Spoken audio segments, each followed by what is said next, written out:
Hemos oído muchas veces que hay un conflicto claro entre la ciencia y la fe, ¿verdad?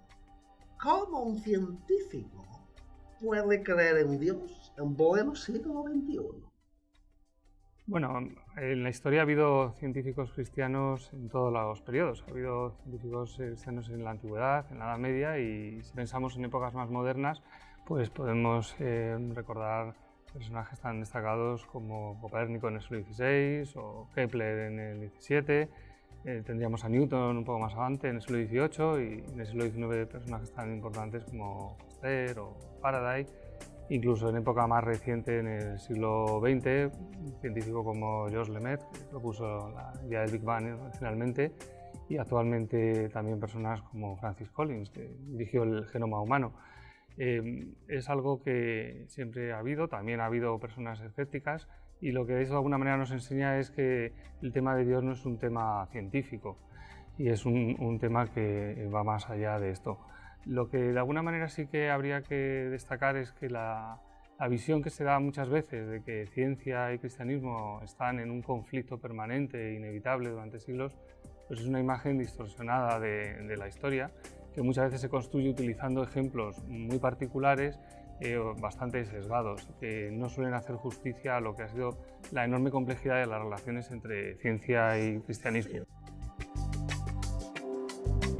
Pero no me dirás que el caso de Galileo no es un ejemplo de este conflicto entre ciencia y fe. Pues sí que es un ejemplo muy interesante, pero generalmente no se explica del todo bien. La circunstancia que había en ese momento es que tanto Galileo como sus jueces todos se consideraban cristianos, y para complicarlo todavía más, ambos lados pensaban que tenían a la ciencia de la época de su lado. Realmente era una situación más compleja. Galileo lo que él pensaba era que la Biblia no está para enseñar cómo va el cielo, sino cómo se va al cielo. Él usaba ese juego de palabras. Y por el otro lado, los que dirigían la Inquisición en su época pensaban que no había suficiente evidencia como para cambiar su punto de vista. Entonces, de alguna manera podríamos decir que era un conflicto más bien entre fe y fe, un conflicto dentro del propio cristianismo.